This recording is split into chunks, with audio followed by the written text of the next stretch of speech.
thanks everyone for being here, joining. I can't now remember, is this the fifth of my faculty town halls? I think it's 4 or 5. The topic for today is post-pandemic teaching and learning. But before we get started, I would want to like to take a few minutes to reflect a bit on the recent events, specifically the killings of 8 people, including 6 Asian women in Atlanta this week. I know that this is, for many people, yet another way in which we're living through a very difficult time, a difficult era. It seems like violence towards people that derives from hatred and is based on their racial or ethnic or gender or religious or other identities, or based on their viewpoint, is on the rise. And this kind of hatred and violence is really unacceptable and inconsistent with the kind of community and world that we're trying to build. As people and as members of the university, I think we need to work to support each other in these times. And so if you or anyone you know who's a member of the Lehigh community is being affected by these events, please know that your safety and well-being are of highest importance to us. The university will and does investigate and address any reports of violence or threat of violence against members of our community, and provides resources to support people who are subject to these kinds of threats. Additionally, counseling services provides students with a wide range of resources for people who are directly or indirectly impacted by these kinds of events. And if you're aware of anyone who needs these kinds of support, if it's a student, feel free to reach out to counseling services. For non-students, feel free to contact me directly in the Provost's office, and we can work on providing support to people who are subject to these kinds of threats and intimidation, or who are concerned by events such as those that happened in Atlanta this week. So with that, I'd like to turn to the main focus of today, which is really, I think, an opportunity to have hopefully an active discussion about how it is that we should be thinking about and preparing for teaching and learning in a post-pandemic world. Everything's post-pandemic these days. Or heading towards post-pandemic, I guess I should say. We're still in pandemic mode right now. I'm happy to talk, well, let me just sort of give a little bit of a sense of what I'm hoping to achieve and accomplish today. I'm interested in getting information, feedback, thoughts from the group about ways in which we should be preparing for the post-pandemic teaching and learning environment.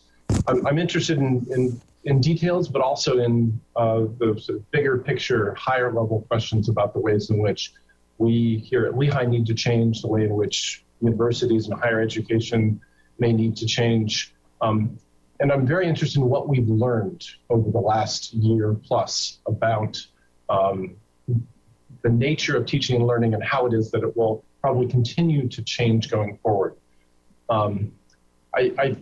I'm interested in the collective wisdom and trying to sort of capture some of that collective wisdom from this group. The responses to the questions that came in that are part of a spreadsheet now, I think, have quite a number of very interesting points that were made, and we'll be turning to those in a few minutes.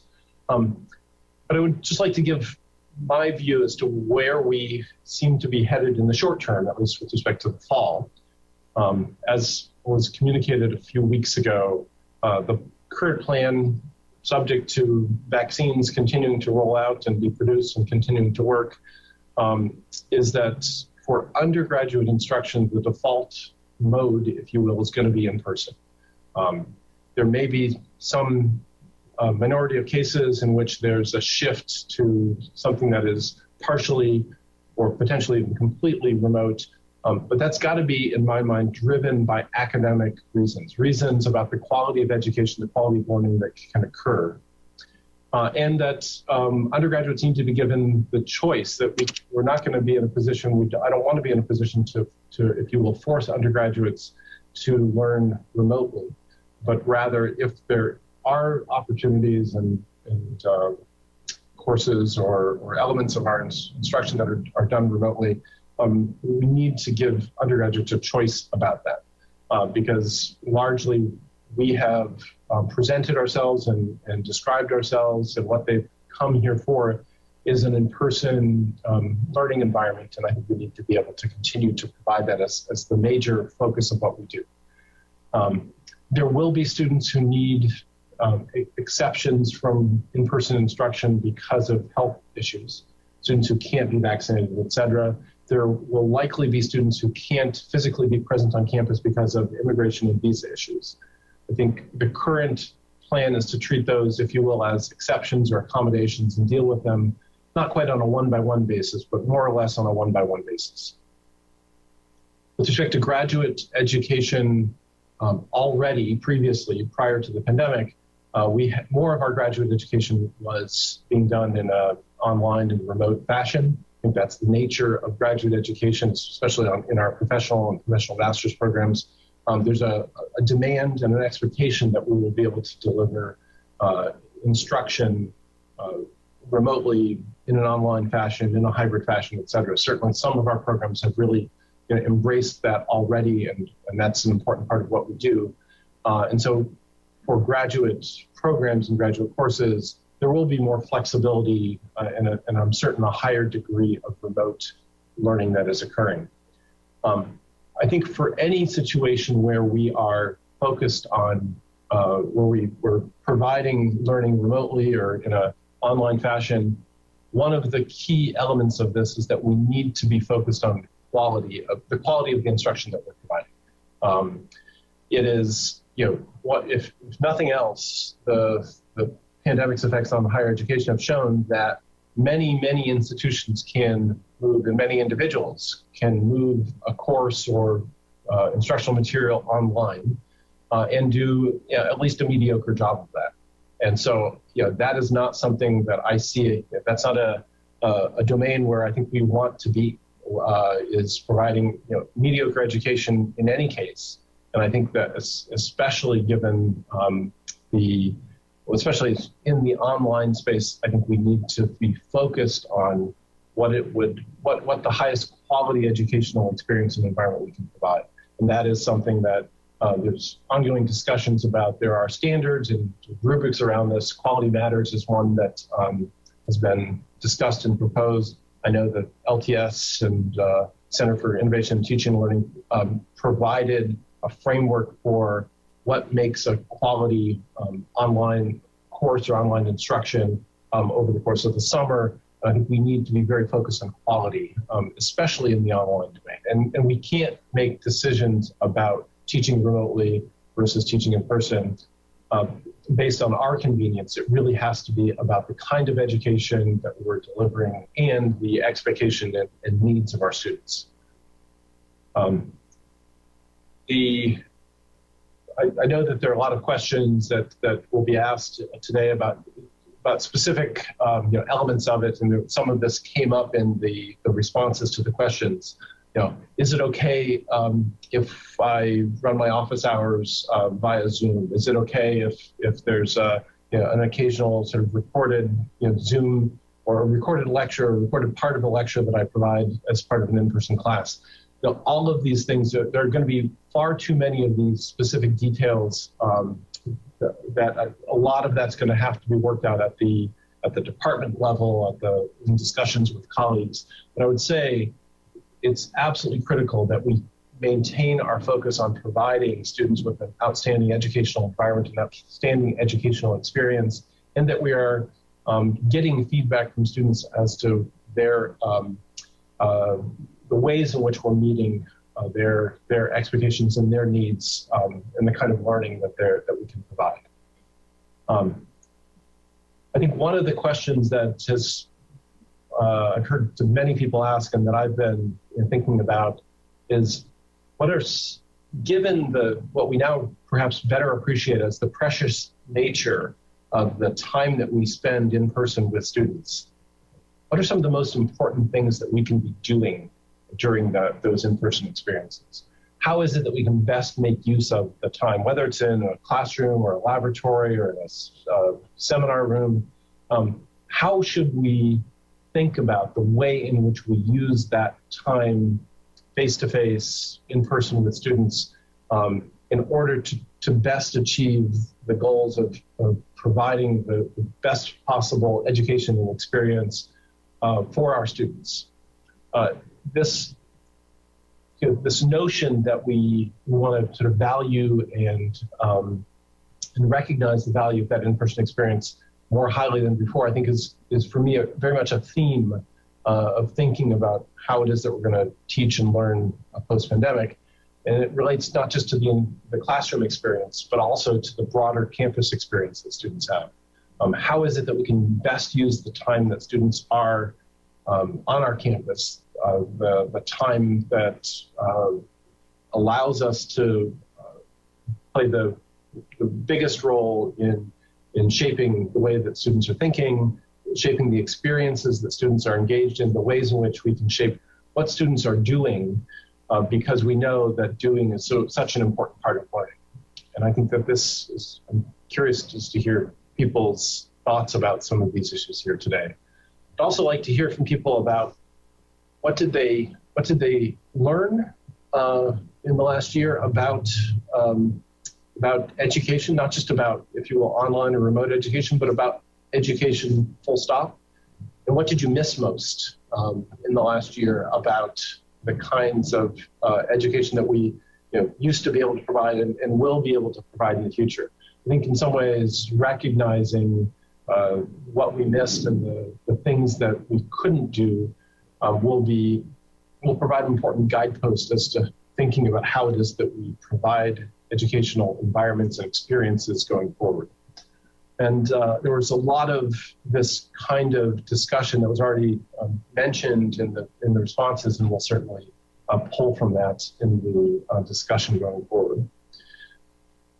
But I think one other major theme of thinking about this issue for me is that if the net result, let's say that vaccines are perfect and everyone gets vaccinated by mid-August, if we were to simply go back to what we were doing before and do exactly the same thing, I think that would be a loss. I think that would be a missed opportunity. I hope, and I strongly believe, that we have learned a lot about our students, about the nature of education, about the nature of instruction, and about ourselves over the last year. I think it's critical that we look at that and think carefully about that as we go forward. And I also think it's important to think about not just the way that the world will be on September 1, but what impacts will the pandemic have long-term on the world that our students will inhabit? I was just looking today, and there's a discussion from various companies across a number of industries about what they're going to do with respect to remote work in the next few years. And they're recognizing that remote work is going to continue to be a part of what it is that they do. I think we need to make sure our students are prepared for that. Now, maybe the last year has been the best. You might think that it's been the best preparation possible for that, but I actually don't think so.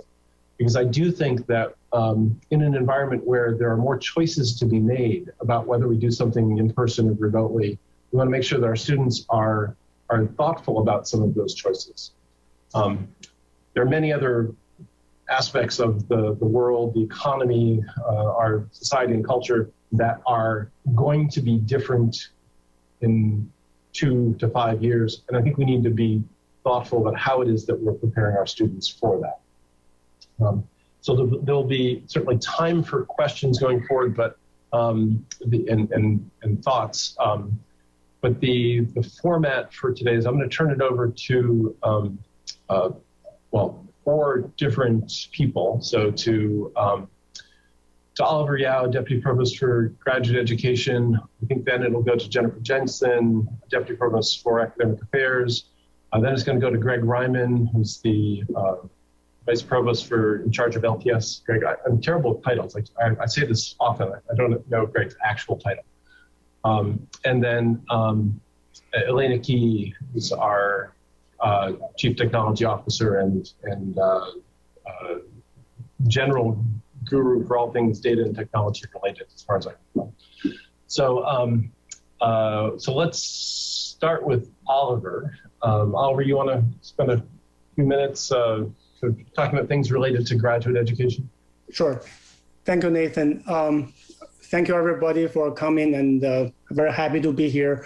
I want to share some of my thoughts and observations that I learned and I observed from last year, and maybe I'll throw out some questions for our discussion as well. For the past year, I think what really, struck me was the technology. So the technology actually surprised me. Technology, the online multiple party simultaneous conferencing technology in particular I'm talking about, and really surprised me. So today it become a norm for us, and hundreds of people can get on Zoom and talk about anything. You don't see any delays. There's no technical difficulties. And for me, I couldn't imagine that 2 years ago. And but the past year, and also think about from the server perspective, and the whole country is using that. And there's only one time or twice server was down, and but 99.9% of the time we're okay. So technology has to get to the level and it can really support online education, and this will become a normal technology with us for many years to come. So I'm talking about those thoughts on graduate education. Graduate education is a totally different, very different from undergraduate education in many ways.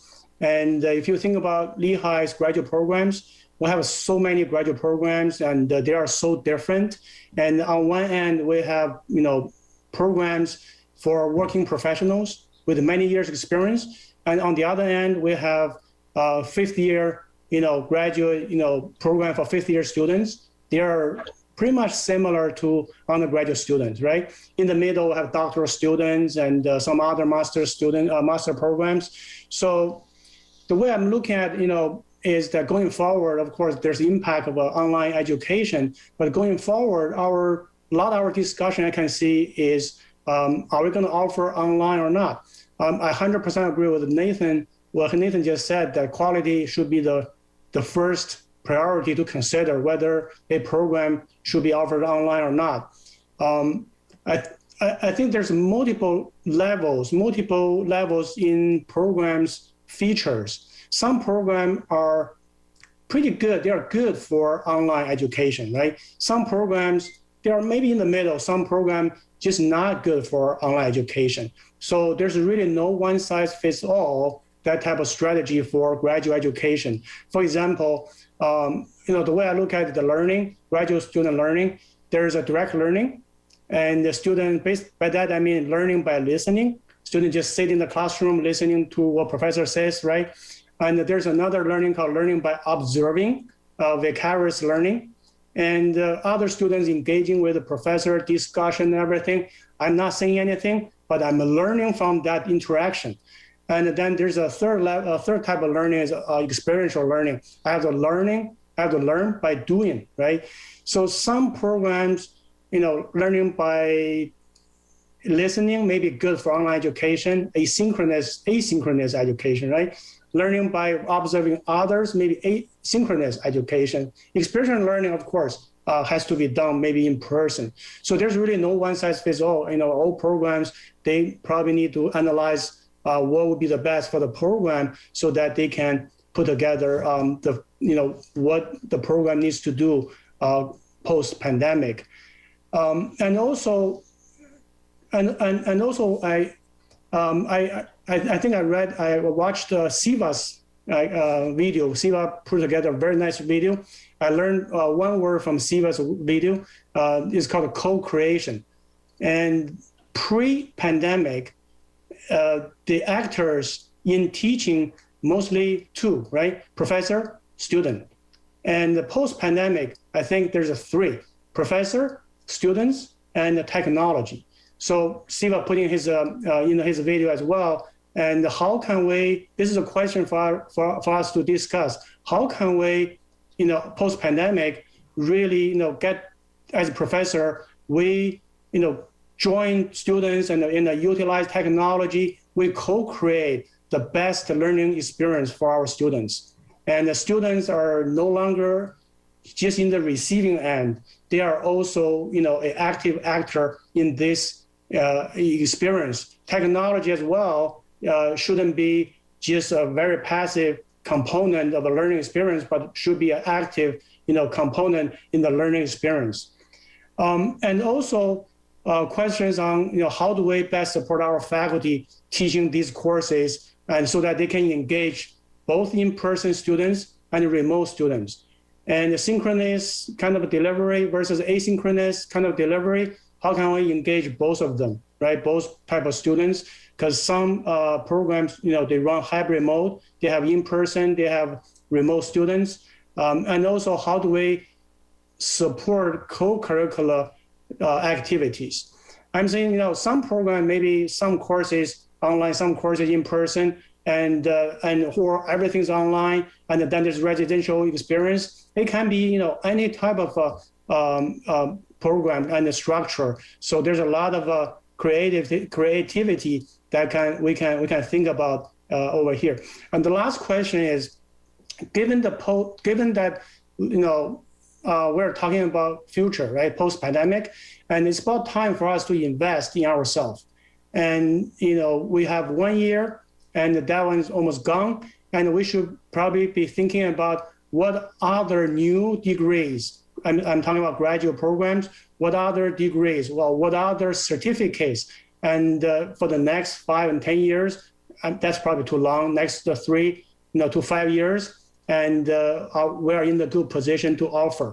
So particularly for the interdisciplinary, programs at Lehigh, we have not many interdisciplinary graduate programs, and maybe we should be thinking about what are there. We're in good position to offer in the next 3 and 5 years. Thank you. Thanks, Oliver. Jennifer, you want to go next? Sure. Yeah, no, thanks all. It has been a tough year. So first of all, I want to say, just add my thanks to the pile. I don't think anyone expected a year ago that we'd be doing this for a year. I think one of the things that has really struck me about the undergraduate experience is a couple things. First of all, we have lost some students to leaves of absence and whatnot, but we have done an amazing job maintaining students and having continued really high quality courses, and the students recognize that. And on the whole, while they wish they could get out more, a high quality experience on campus. And they're voting with their feet and they're being here. And I just got off the call with a student whom I know right before I popped in here. And, she said, yeah, I wish I could get out. I want to be able to do stuff, but I'm having a really great year. And I've heard that again and again from students that I'm working with in different groups. And that speaks so highly to everything that people on this call and the faculty and the staff across the institution are doing. What also really strikes me is how much it has hit me that we really need to be thinking about the whole person from a student perspective, how much mental health is affecting them in the classroom, how much their ability to connect between areas of their lives matter, how much, what maybe we know but forget, which is that caring about something makes a difference in terms of how easy it is to learn about it and how much you stick with learning about it when it's more difficult. And so I'm thinking about what are the ways we can do more of the connecting between the academic and the co-curricular, the different and different parts of campus. Some of the things I'm also thinking about then is structurally, what can we be doing to facilitate this sort of activity, be it interdisciplinary courses, be it types of programs, certificates, minors, majors, that blend across departments. I think walls are coming down, and we've seen that through Zoom, but we've seen it in other ways as well. And I am watching higher education kind of blow up in some regards. and wondering about what that means for Lehigh. And I think one of the things that I think is actually good is that we're thinking, how can we be flexible and creative, because we need to do more of that. So I'll stop there and look forward to hear what other people say. All right. Greg, you want to go next?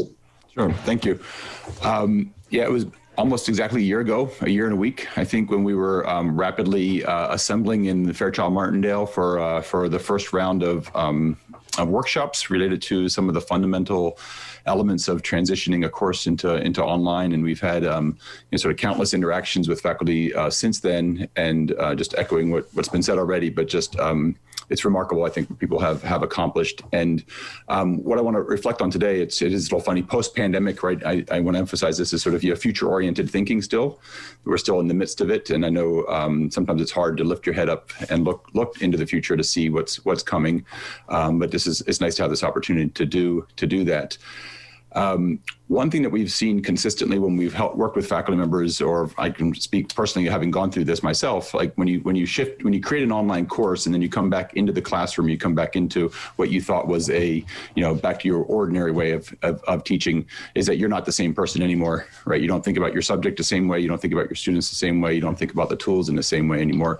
So that's one of the things that I'm anticipating, that we're all going to be coming back into a different world. Like fall 2021 is not going to be like fall 2020, but it's not going to be like fall 2019 either, right? We have different sets of skills, different understandings of our students, different sense of the appreciation, as Nathan said, of what it means, how precious that is to be in a physical space with students.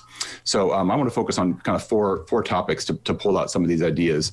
I think the first one that we've learned a lot about, and maybe have gotten more comfortable talking about, which is empathy, and thinking of our students' in their humanity, seeing them as humans, seeing them as people more than just parts of our educational process, but learning to think more about them as whole beings, and maybe more importantly, taking on some of that responsibility. I think that's a massive shift in what they expect of us, right? This year in particular. And I think starting from that point of empathy, all sorts of good things flow, right? I think we naturally change how we communicate with students, how we design assignments, how we assess students, how we organize our courses, as long as we can keep students' well-being as humans in mind. And again, just reflecting on many things I've learned from students during this time, they don't expect us to be counselors, and they don't expect us to be experts on the social issues they're facing, but they do expect us to be aware of it and talk about it a little bit, even if it's just to say I'm aware of it. And here are some resources for you. And they benefit tremendously when we recognize that. Right, when we say that to them, I'm not just saying that that their mental health benefits, because that does too, but they will learn our subjects better when they're in that frame of mind. Right, this has been sort of demonstrated again and again. When students are in high stress situations, they're just not in a mode to learn. So I don't think that's new for students, right? But I think the intensity of the experience this year has really sharpened our appreciation of that, and maybe deepened our understanding of it. Again, I think that we've sharpened our own understanding of what it means to be together in a classroom.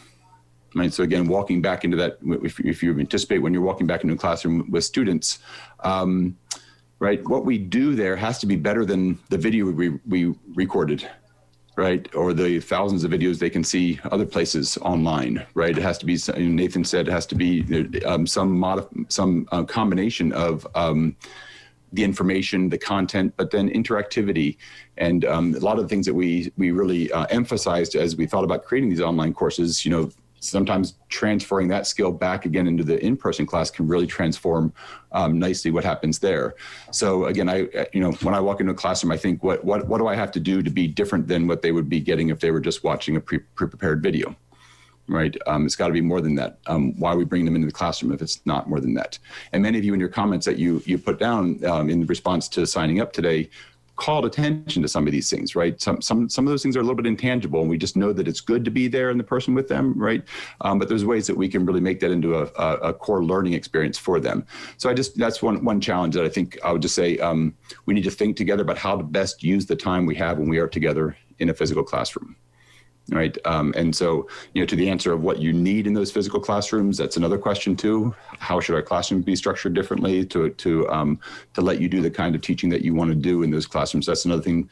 This is as much a learning experience. We want to hear from you what you're hoping to find when you come back into those spaces. How will we learn to keep using and adapt the things we've learned how to use, right?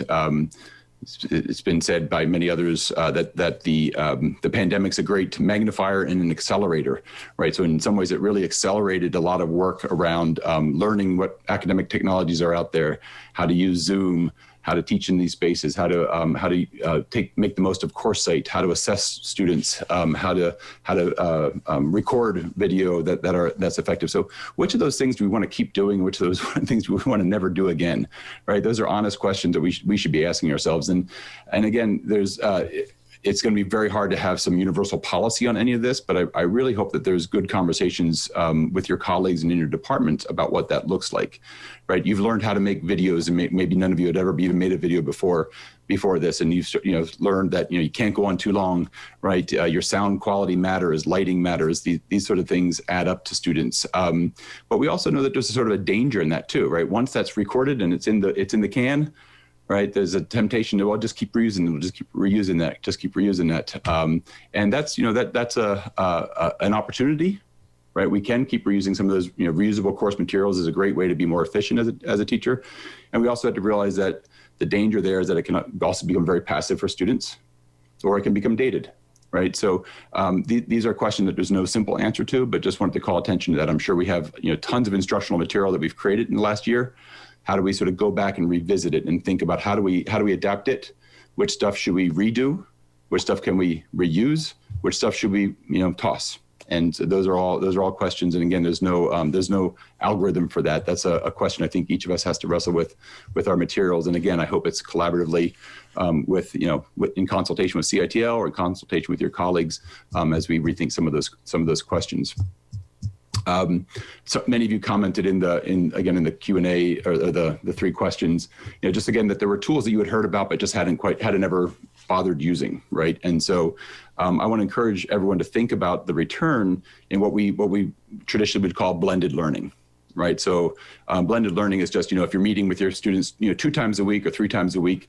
Blended learning in many ways is just what do you do in between those in between course meeting times, by using technology to enhance what you do when you're in person. So you've all heard of flipped classrooms, right? So flipped classrooms is a form of blended learning where you have students watch something or read something to prepare for when they walk in the classroom, and then you're going to do something with them. So how do we continue with this model, I think, as we go forward is going to be really important. And I'll just say on this topic, we don't have this all figured out.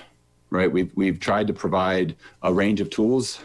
We try to be responsive to faculty requests for new tools, and Elena's going to talk about that in a moment. But that's the other thing we want to hear. There's going to be emerging technologies. A lot of people are coming up with ever newer forms, ways of using instructional technologies to enhance what we do. So we want to be partners with you all in experimenting, finding things out, applying them, and then sharing with colleagues. The last comment I'll make is that I think the commitment that all of us have made to thinking about teaching is really admirable this past year, right? I've also heard many colleagues say, this is the most we've talked about teaching in my department since I arrived, right? It's just, in many cases, it was a solitary enterprise, or it was just like, yeah, you know how to do that, go do it. We've really had to rethink the way we've done a lot of things. And I know it's been an enormous amount of work. That's the other thing we hear over and over again. It's a lot of work to pull this off. But I hope that that's one thing that we can really continue to do. Right, continue to have these conversations, at the department level, coming to workshops, learning about teaching and learning, and sharing what works, what's not. So if I would say one thing that I hope is true of post-pandemic teaching and learning, that I hope those conversations continue, and I very much look forward to being a part of those conversations with all of you. And I guess I'll throw it over to Ilena. Ilena Key is Chief Technology Officer and has been very much involved in a lot of the technical and pedagogical support behind the scenes in LTS and CITL. So, Ilena. Thanks, Greg. Nice to see everybody. It's a great conversation, so I'm very interested in some of the additional comments. But I was going to just follow up on some of the things that Greg mentioned. So in terms of LTS and CITL, I mean, we will continue to offer teaching-related workshops as well as seminars on emerging technologies, and anything that you come to us with or are interested in learning more about. We're always in the open for a conversation about something that you've seen used someplace else effectively, or a colleague, or a consortium, or various things. So we're going to continue to do that outreach and support for faculty. As far as general support, when you're in a bad way and you need some help, our help desk is always there. So, they are there when you can't get into something, or something doesn't work, or you need your piece of technology looked at. They can obviously dispatch people who can help in classrooms, as well as our librarians, are always available for consultations. Happy to meet with faculty, happy to learn about what you're teaching and what your research interests are, so that we can continue to support those things. We also do check out equipment. So Greg talked a little bit about kind of the exploring and using all the amount of teaching, and the reflection on teaching that's happened this year is tremendous. And if there are things that we can do, or equipment that we can lend to, that will help you think about things or test something, we have lots of teams that are available to help you do that, to think about. We have people videotaping labs and lectures, and using a flip model, and additional software like Perusal was mentioned in the comments, and people really thinking about how the technology can help with their different disciplines. Some technologies and some applications work better for some areas than others, and it's been amazing to see how people have really embraced Moodle and other tools that we have available. And we added several things at the start of the pandemic, just to wrap around and support in the way of software applications. So, we have Lou apps, and we try and make more and more applications available, so that students can, do the assignments that you're assigning, or facilitate you teaching things that relate to software. And we have all different types of spaces. So there's been a lot of effort to revamp spaces to allow for, the gains that have come with figuring out how to use Zoom and how to have conferencing modalities, and to allow you to, do all the things that you can envision doing. We've been busy, while many people haven't been on campus, trying to think about ways to extend our classroom functionality, and give you additional options as you're returning back. And, I think a lot of these things that people picked up over the year will continue and stay with us. And, you'll keep, partnering with us to push us to think about new ways that you can do things. And I'm excited to see what that's going to look like. I'll turn it back over to Nathan. Yeah. Thanks, Ilena. So we're going to sort of open it up to some questions and comments, and we'll try to sort of move through and cover a variety of different topics. But I actually was going to start by asking somebody who wrote in a comment if she'd be willing to sort of explain it a little bit more. And I should preface this by saying that I checked it out and made sure that she was both here and okay with this. So Valerie, you wrote in one of your comments in response to what have you learned during the pandemic that will inform your post-pandemic approaches to teaching, that less is more, and more in all caps for emphasis. So I'd be curious if you would be willing to say a little bit about what you mean by that. I have a guess, otherwise I might not have asked you to expand, but I'm curious if you would be willing to say that. No problem. Hi, everyone. Well, from the beginning, people always tell you less is more, and we believe it, but we are so excited sometimes about the content area that we just can't take it out of the syllabus, or we just have to talk about that one more thing. And I think I happen to teach an intro class with 100 students both semesters, the same class, and just looking at it from the fall to the spring, I really had to make some decisions about how to pare things down and help the students to really be more engaged and also understand the information. It's all part of it's asynchronous, and we meet one day a week and try to do interactive activities. So it really is what it is. You know, I just had to truly practice what others have preached at me before and pull back and really decide what things matter most, both in this historical, political moment for the topic that I'm teaching, and also for the content knowledge that they need to have to progress to the other classes where my courses are required, a prereq for the upper division courses. And so that meant taking a few chapters out. That was one of the obvious things. And it also meant giving them longer to submit some of their assignments, allowing for more collaboration. Not that it was all leaned on for collaboration, but also allowing them to evaluate each other when they did collaborate, so that if there was some free loading or some free writing, that I could calibrate that on their final assignments. And also I've done multiple assessments throughout the semester already. And I tell them the results pretty quickly and try to make adjustments or explain the method to my madness, you know. So it's worked out a lot better than this semester than last semester, I think. And then also provide them with the mental health break this week as well and next week. They've seemed really appreciative of that. And so I just had to pull some things out to allow them that break as well. Yeah, thanks, Valerie. I appreciate the comments. Siva, you wrote into the chat, less of something to make room for more of something else. And so I'm curious, I mean, to me, this gets to one of the points that was made a couple times of, okay, what are we trying to add more of? What do we decide is truly the most important? You want to talk about that? Yeah, sure. I think two examples. 10 years ago, I experimented with giving voice-over PowerPoint slides for my undergraduate students. Nobody listened to it, so I stopped the practice. And now, of course, we have more and more videos, and we have Skillshare, we have Brilliant, we have Curiosity Stream. So what I am thinking is that professors' own lectures, just as we never felt guilty about not writing textbooks, right? We are okay to use other people's textbooks. So sometimes, instead of recreating our lectures, unless they are interpretation or curation, we should be using less and less of our own lectures, perhaps more and more of ready-made material. Sort of the current videos, they are akin to textbooks, I can imagine.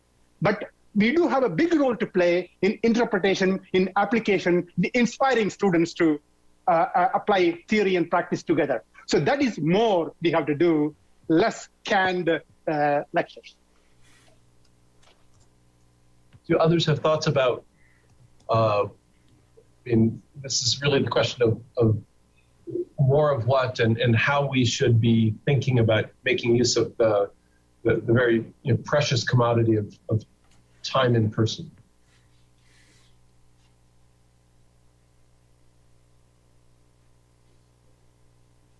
Yeah.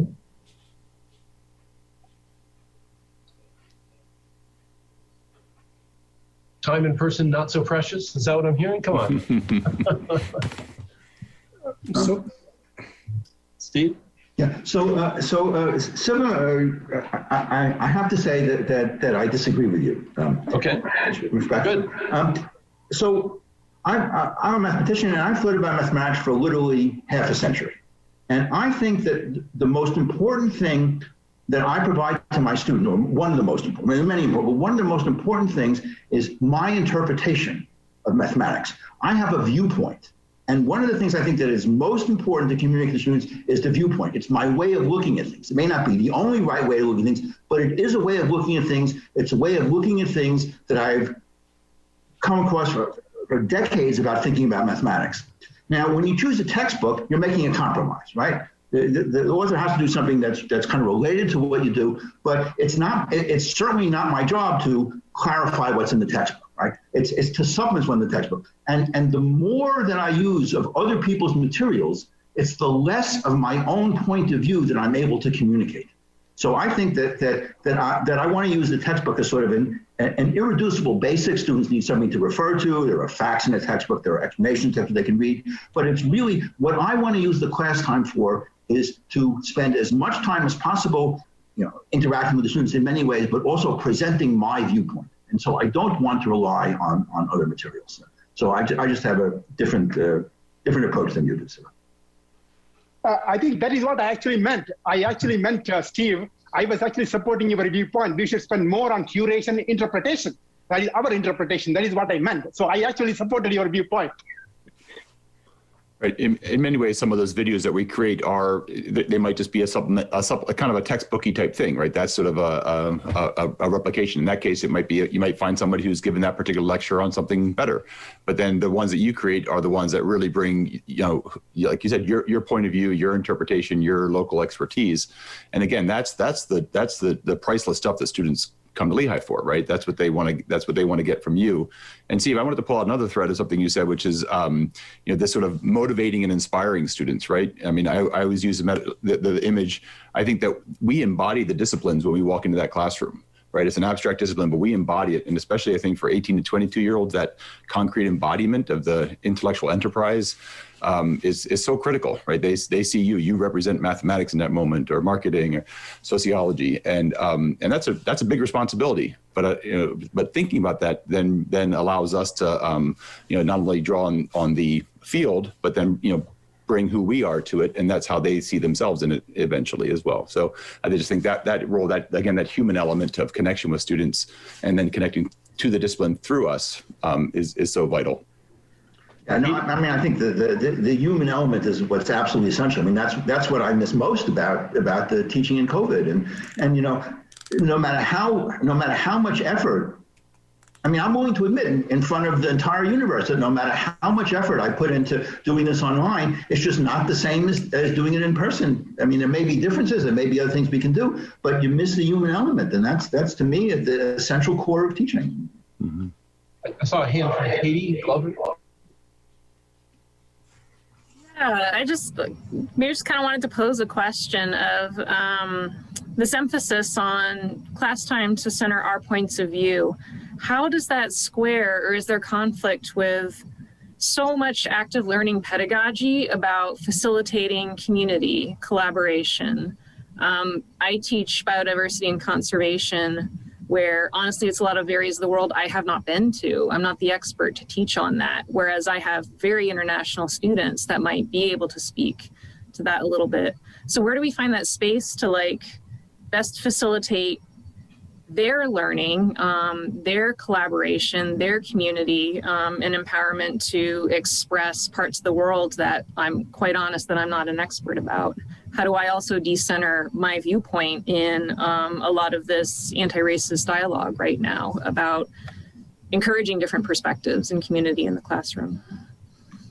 I think it's a great question, and it gets to the notion of, in some sense, the notion of expertise and what it is that why it is that students come to universities, and the extent to which there are elements of what we're providing, which is an environment for them to interact with and teach and educate each other. But I'd be curious to give people's thoughts about that.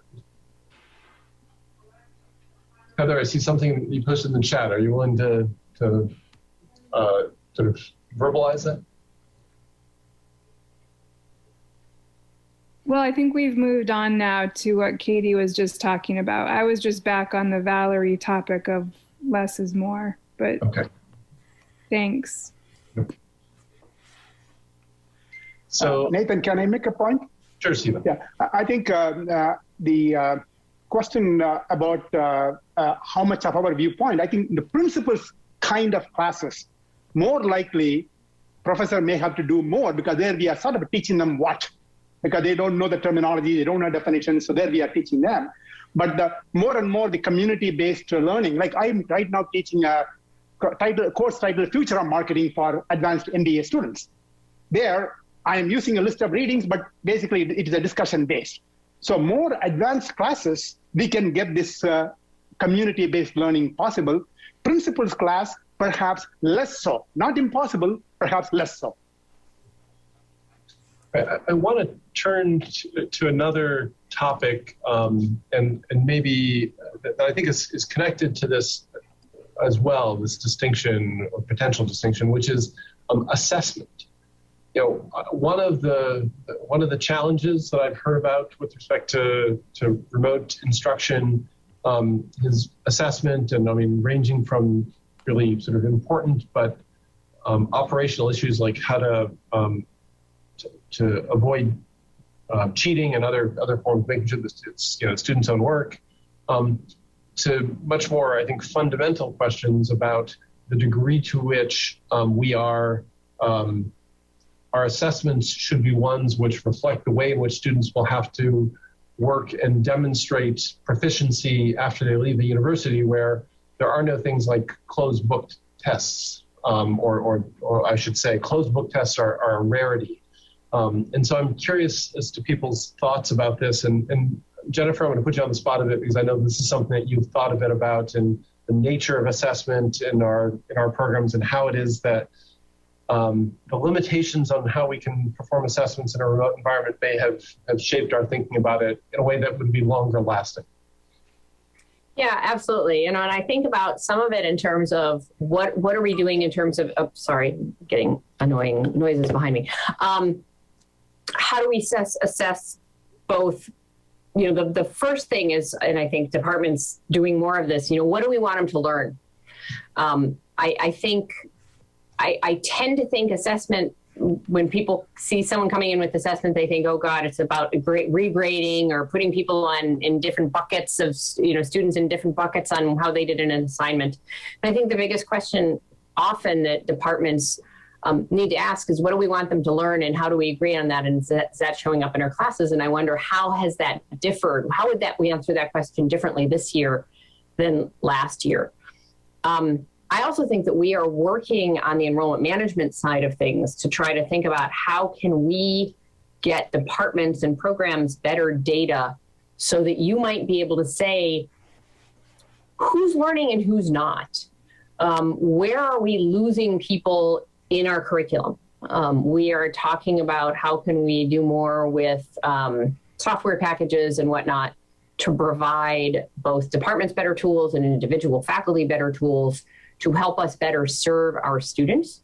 And I think some of that is assessing ourselves and what we are doing in the classroom, but also our curriculum at large, and thinking about how we are best serving all of our students. So I think we have a lot of different places we can go. I don't think it's necessarily the types of things that people think assessment is, oh, I've got to go and, here's this assignment and I've got to figure out how to, put it in some different grading schematic for some accreditation review. That's not what I mean. I think there's all sorts of opportunities that we can have to make ourselves better for our students. Not sure if that's what you expected, Nathan, but. Yeah, well, I'm not sure what I expected. But other thoughts about assessment and how it is that people are perhaps thinking differently about assessment going forward? No, Jody, I saw something you posted in there. I don't know if you're you kind of connect nicely to something that Katie just mentioned, and then also Nathan's question about assessment. But I know you've done a lot of work with your students, both at this individual level and then rethinking a lot of your assignments. But would you care to elaborate on that a bit? Sure. So, my first point was just, I think that small class sizes are essential. That's one way we really distinguish face-to-face learning, is getting to know students in that way. That's why I love teaching first-year seminars, because they're small. I surprised myself this semester by assigning an exam, in part because I let so many students into one of my courses. And it would be faster to grade. But when I'm teaching Jews in the Broadway musical, which is what this class is, I don't care if they know what year Oklahoma premiered, right? You can look that up online. I'm not interested in tripping them up on content. What I wanted to know was, did they understand the broad historical trends in how depictions of race, religion, and ethnicity changed over the course of approximately 50 years of Broadway history? So assigning, a set of quotes they had to identify and analyze, and then a synthetic essay like that in a limited amount of time led to some incredible exams where I could really see that the majority of the students are getting the material and thinking in a way that's different from an open-ended essay that I usually assign. And at the same time, I could see some students did not buy the book.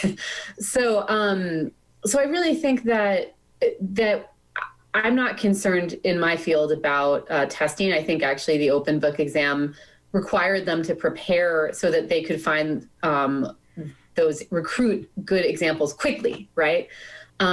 Which is also a useful skill.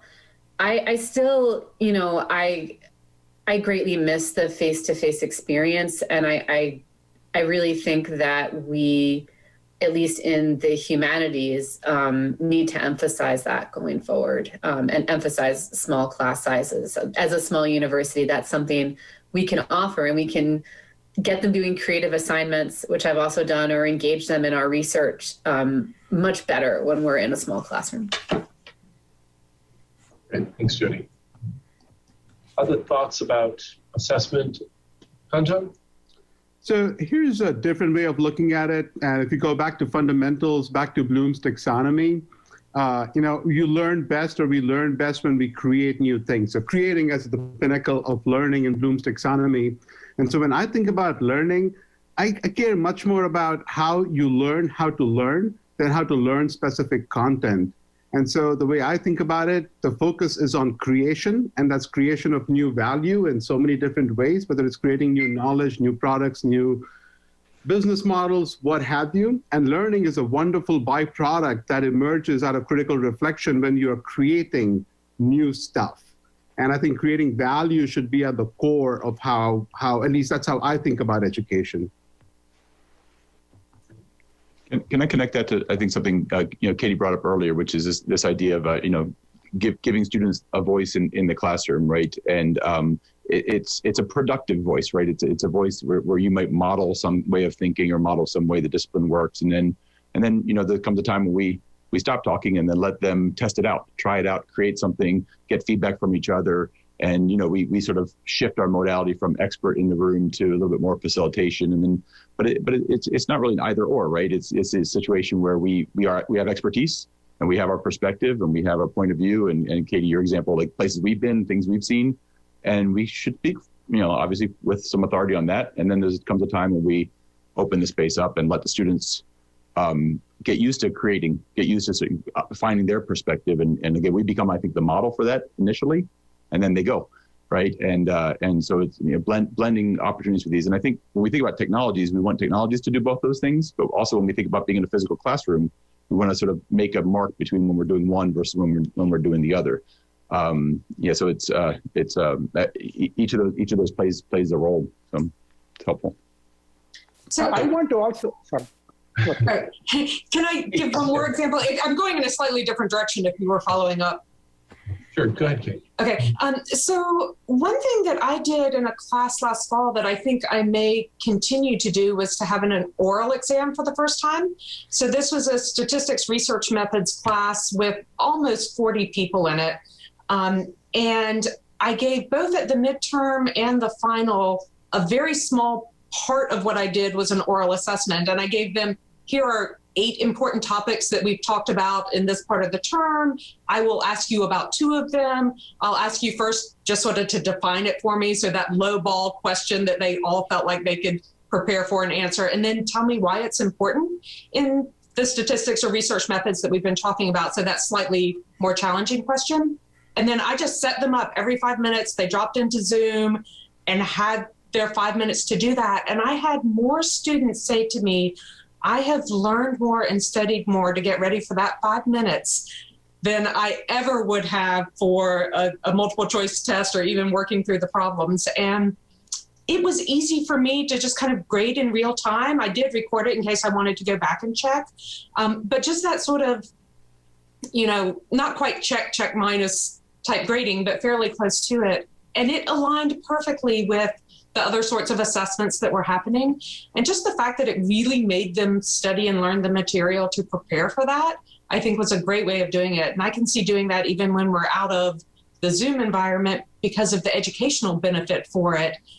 it didn't count, like both together, I think counted for maybe 8 to 10% of their assessment, their points for the class. But I think they got more learning because of that. And that's something I'll probably take forward. And for me, when I wasn't seeing all of them, to get each one alone for 5 minutes to get to put a face with the name, because they wouldn't always turn on their cameras, was very meaningful for me too in that environment. It would be different if I was in the classroom, but it was a good experience. So I used to give almost all of my makeup exams as oral exams. They were 20 minutes or something like that. It also just, for some students, it discouraged them from wanting to take a makeup exam if I told them it was going to be an oral exam. And it was similar. I mean, it was very interactive. I could, if I got the sense that they understood a topic, I could move on quickly, et cetera. Matthias, we will sort of transition in a couple minutes to talking about some other topics, including sort of laboratories and other kinds of learning that are really difficult to translate to being remote, and some thoughts about that. I did want to turn to talk at a somewhat more programmatic level, and Oliver, I'm going to sort of ask you to say some things in this space. One thing that I think we want to be thinking about going forward is not just how it is that teaching and our methods and approaches to teaching and learning should change, but the degree to which we should be thinking, because in the sort of post-pandemic world, that students may need different skills or different, to be educated, on different topics, not in just in different ways. And I think this perhaps plays out most in the graduate domain. So Oliver, I'm curious as to your thoughts about this, and then others can join. Right. So I think you're right on the point over here too. For graduate education, graduate programs, there's the way I look at it, there's two paths for the students after they graduate. One is that they go over here for the master program, and then they will pursue doctor programs later on. And the other one is that they're going to find a job, right? So I mean, for our programs, most of them, if you consider doctoral, pursuing doctoral program is an outcome, is a job as well. And we really need to teach our students how to equip them, to find the next step in their career, right? And the skills, and we have to think about from the program level, what are the knowledge, what are the skill sets they will need in order for them to be competitive on the market, either a doctoral application market, or it's a market for them to find a job in the industries. So I don't know whether, Nathan, that was your question?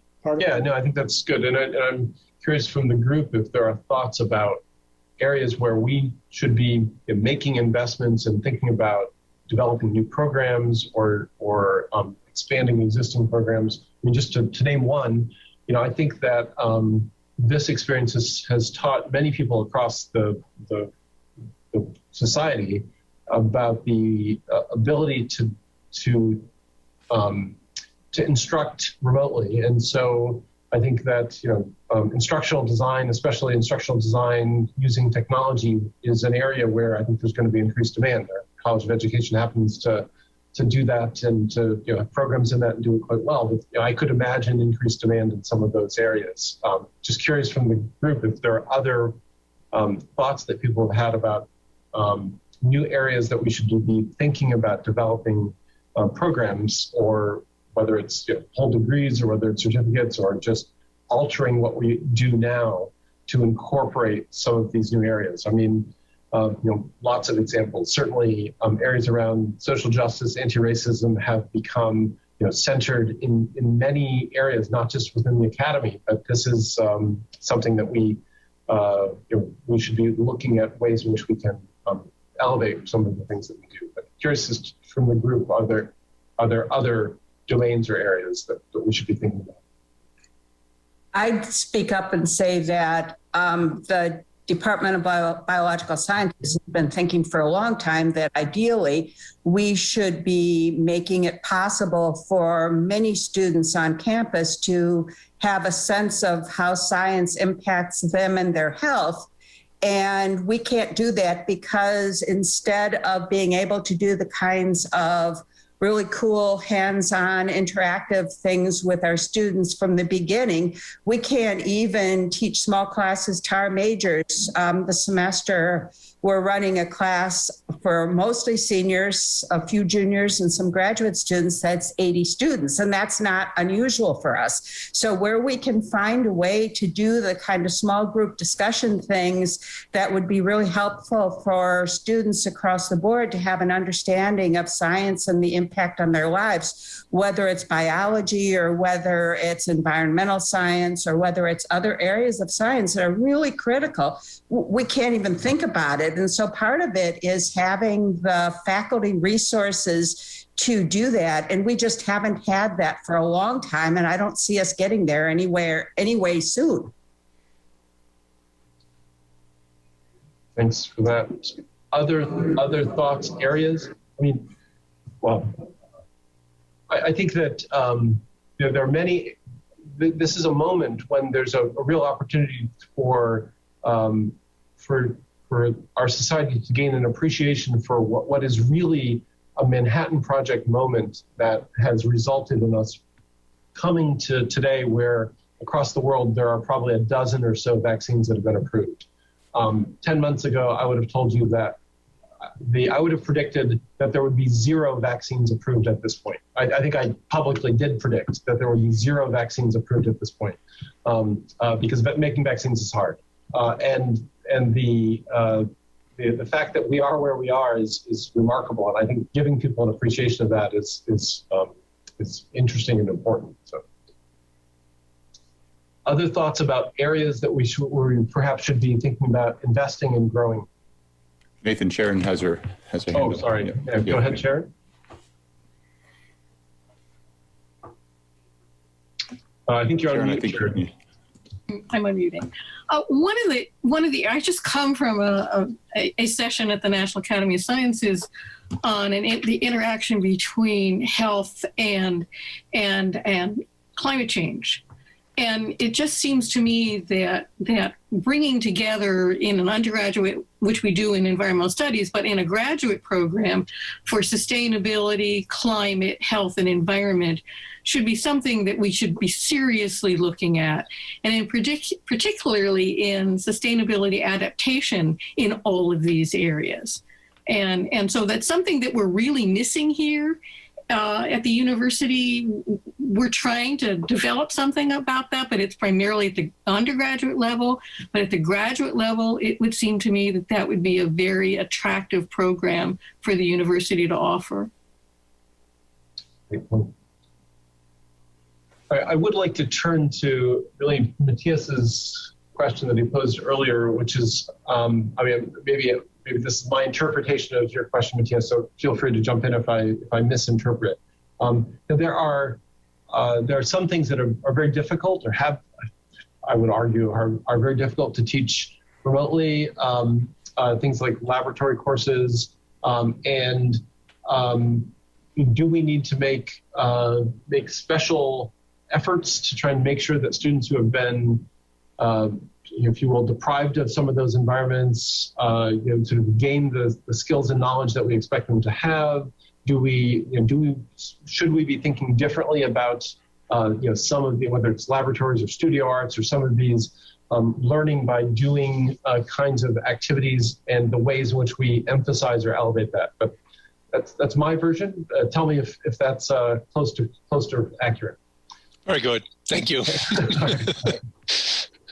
As a fellow biologist, I think I sort of intuited some. I appreciate. Thank you.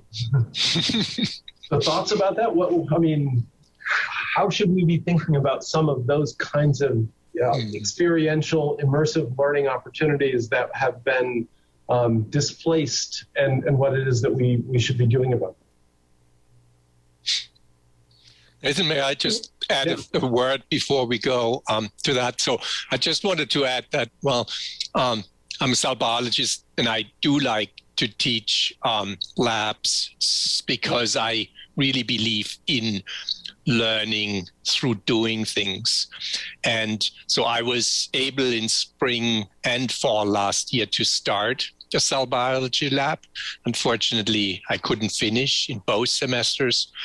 And I just wanted to tell everyone how disappointed the students were not to be able to continue the lab, come to the lab, do something by hands. I mean, to the point where students were sending me emails saying, I want to come. Can we do something with our hands? I'm fed up with Zoom, sitting by myself in my apartment or in my room. So I think it is an important point, not only to engage students, but also to give them the hands-on experience. And we were talking a little bit earlier about them needing jobs, and industry jobs and so on. And I think the hands-on experience is just something really important.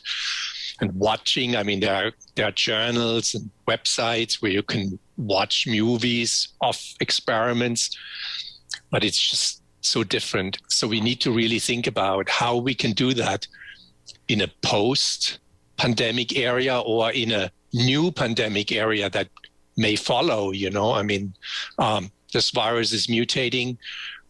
If MERS learns to jump better from the camel to humans, we may be in the same situation in a few years. And we need to, I think about how we, I don't know, through social distancing, whatever it could be, I would really also need help there. How we can still manage to convey that experience. Thanks, Matthias. Thoughts about that? Siva, you had a comment? Yeah, I think in this post-pandemic world, some disciplines may be easier to handle online or remote. For example, I was listening to a webinar from University of Houston a couple of weeks ago.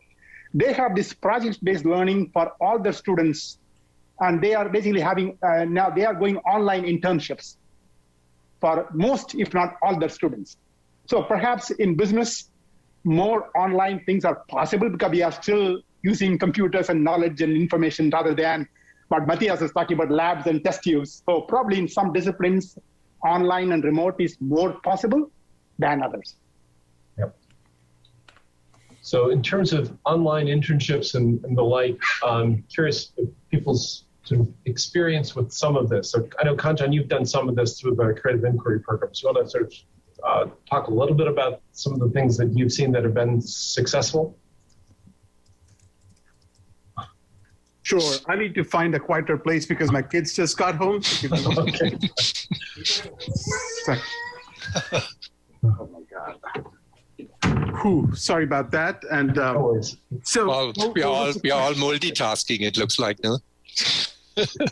So actually, I'd say that last summer was probably our most productive summer ever because the students were at home. They were working on all these collaborative projects with their teams and faculty mentors and other partners. And of course, there were some projects, especially the ones doing bench science, that could not go to their labs, and we had to, bench them, pun intended. And same happened with the community engaged projects because they could not go out and work with them.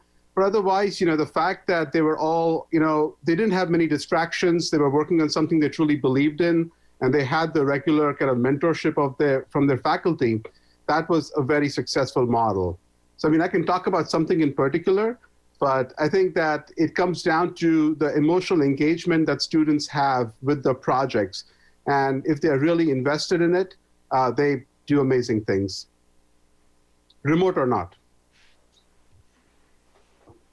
All right, I would like to just open it up to general questions, comments, for any of the group, whether it's about technologies, whether it's about things that we've seen and predictions for the future, although I've already demonstrated I'm a lousy predictor based on my prediction about vaccines 10 months ago. So This is Jim Roberts from chemistry. I'll make two comments. One is on labs. I teach an advanced lab. It has very few students because it's only majors. And the best thing that they liked was the videos that I made personally showing them all the instrumentation that they couldn't get on. And I'm convinced it was a personal touch. It wasn't a canned video. They saw the mistakes that I made, et cetera, and how I talked through them. The second is a general thing that probably should have been earlier. I've gone from 3 big exams in weeks 5, 9, and 13 to 10 much smaller exams spaced out throughout the semester, and they are not every second Friday, which everyone else in the university seems to do. They're spaced out on Monday, on Wednesday, on Friday. I give them a schedule day 1 so they know exactly when they're going to be, and I don't deviate from it. And for the most part, that's gotten very high marks from the students. Thanks, Jim. And thanks for, I mean, I do agree the personal touch and letting students appreciate that we are human and we have our we make mistakes, we have our flaws is an important part of it. I think, that personal connection, which is part of what that can achieve, I think is critical. And it's not just that it makes students more engaged. I think it makes students, care more about the work that they're doing when they think that somebody cares about them and they care about that person. So, other questions? I've got a question for the group. I mean, if others have other stories to share, please do so as well. But we're a small group here tonight, and we're a big university, and so we want to be able to share a lot of the insights shared today in the chat, in the questionnaire. How do we engage the rest of the faculty? What are some methods you'd like to see CITL offer, departments offer, provost office offer? Because I think we want to be intentional about this, right? Obviously there's only so much can be controlled, but there's a lot of opportunity for learning. There's a lot of opportunity for sharing lessons learned. There's a lot of opportunity to walk back into those classrooms and do great things come fall. But we're not all here right now. And just wanted to hear if you have any thoughts or advice. I mean, the third question on the sign up was, what would you like to see more from the university? We plan to do workshops, but what would you like to see? How can we spread the insights and engage more broadly with the faculty? $1 million question. Greg, a couple of thoughts for you to consider. Number one, at this stage, most of us are familiar with some of the rudimentary aspects of recording, editing, that kind of stuff.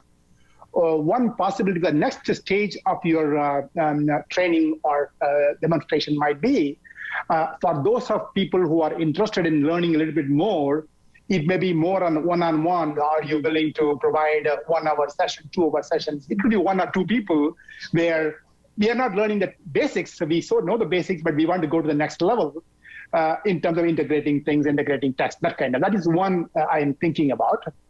The other one may or may not be practical. For example, whether some of us are able to record something or put together something, but we don't have that much expertise in quote unquote editing. For example, removing the spaces and the cutting and the correctly cutting in the right place. I try to do that myself, but it is sort of difficult to do that. So sometimes probably some student workers or somebody like that, okay, I can record something and give it to them and they will sort of clean it up a little bit. Those are the kind of things I can think about right now. Helpful. Yeah. Greg, I don't know if this is appropriate to say, but maybe cutting back the time to shorter. So we were talking early, or just Jim said, smaller portions to package. 1.5 hours, we're all busy. Maybe that is for some people to say, I better don't go. Maybe an hour. I understand it's meant well, and I appreciate the extra time, let's say, we have through that. But it may be hindering some people to lock on. And maybe also, if it would be more focused, let's say today's could have been split into, let's say, lectures type of teaching and more practical things. Maybe that would be helpful. Or put out a schedule, that what kind of like things we want to discuss for, so have a longer plan. I think that's maybe just things that just came to my mind. So like hearing that question, I didn't. Yeah, a little bit maybe more focused. I didn't think about that. I mean, very deeply, but you were asking, so that was something that came to my mind. Yeah, I think it's helpful. I'm writing a grant right now. Deadline is Friday, so but I was lucky. I got done. Well, I'm not done, but to a point where I thought I can afford the 1.5 hours. Yeah, no, I think it's a good observation. I think so much of this becomes very discipline specific. I mean, we can talk in generalities, but then once you really talk about day-to-day stuff, so really, sometimes it's a departmental commitment to having a conversation, and then invite someone to come in. So then it's really led by some folks within the department with a tighter focus. We're available to do that kind of thing too. Yeah, great point. I mean, I would have, if you'd asked me what should we do to better engage our students in a virtual environment, one of the top 3 things on my list would have been small bite-sized chunks, and then we went and scheduled this for an hour and a half. So we violated our own advice in that case. So yeah, so I'm lousy at predicting the future, and I'm lousy at listening to my own advice. So Rick, Kelly had a great suggestion. Another thing I think is important in the future is learning on demand. LTS does a great job with recording all these little specific pieces so I can go and watch it anytime I want. The younger generation is coming to expect that. Yes. I think that's a great question or a great point. And I would say generally, one of the questions that's sort of on my list that we haven't gotten to and won't is, how have students' expectations of us changed? And I think that's certainly one, learning on demand. I have 3 kids between 15 and 22. If they want to learn something, they go to YouTube and watch some videos and figure it out. And this winter, when I wanted to try and figure out how to fix my snowblower, I went and watched a video on YouTube and concluded that it was too big a job for me, and so I took it to the shop. So, yeah, that's a great point. And Kelly, you had a point about virtual study abroad programs, which I think is a really sort of interesting sort of element. Do you want to willing to sort of verbalize that, or if there's not background noise on your end? Yeah, no worries. I'd be happy to. Like many of us, sorry, I'm doing a bit of multitasking today. I've overseen about 40 of these now between winter and spring term. And just to be honest, they've been much better than I expected. And I can really see the value in terms of accessibility really to all students on campus, and especially students that might have constraints that prevent them from doing a regular in-person study abroad experience. And, certainly something I've been thinking about a lot is, sustainability and, these types of things. And you could really see how pairing a virtual study abroad experience, like for example, if a student does a virtual study abroad in Kenya over winter term, and then they travel to Kenya in person during the spring term, how that would really enrich the student's experience, and they would probably really be able to hit the ground running. And yeah, overall, these virtual study abroad experiences have just really exceeded my expectations. And a lot of them include cultural elements, language classes, and things like that. And I think this is an area, kind of speaking to the earlier point of your discussion, where they've really done a good job in innovating how they're delivering content to students, and really have set up some really engaging platforms in ways that I would have never thought of. So thanks for that. So, I mean, this sort of relates to a question that I think it came up in response to one of the questions we asked, which was along the lines of, so if the default for undergraduate instruction, we're thinking about being in person, but we're open to the idea that there may be some things that are best done online, what would be sort of a criteria for deciding that, hey, yeah, here's something that can really best be done online? I think the virtual study abroad, is an example where, literally it provides an educational environment for somebody who couldn't do the in-person version in some cases, and so, creating opportunities for students that wouldn't exist otherwise. If we say that everything has to be in person,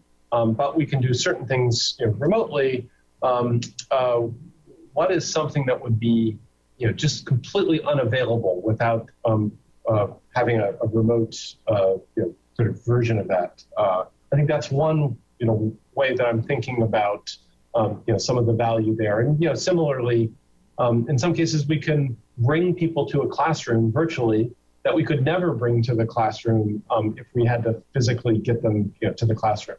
And those, I think, are some great opportunities, whether that's a colleague at another institution or somebody who's a practitioner in a field who's willing to come to a class to be involved in a discussion remotely. I mean, these are some of the things that I think are really have a lot of potential. So we've got about 3 minutes left, and I do want to be cognizant of the time. Any last questions, comments from the group?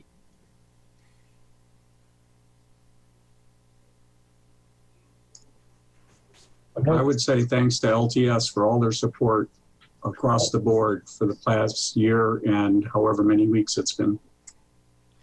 Yeah, no, I will say that it's, there are so many people who have stepped up, LTS, and CITL, but so many faculty, so many staff, so many graduate students and TAs who have stepped up and really contributed to the kind of educational environment that we've been able to create.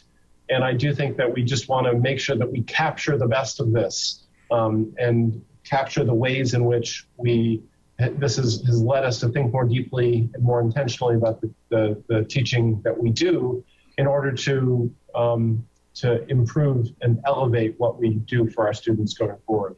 I think that this has been a really thoughtful and useful conversation for me, and we'll try and capture some of this. I mean, I think about Greg's point of how do we engage the broader group of faculty, that 500 and some faculty across the university. One way that I can do some of that is to capture some of what's been mentioned here, and also in the responses that people provided, and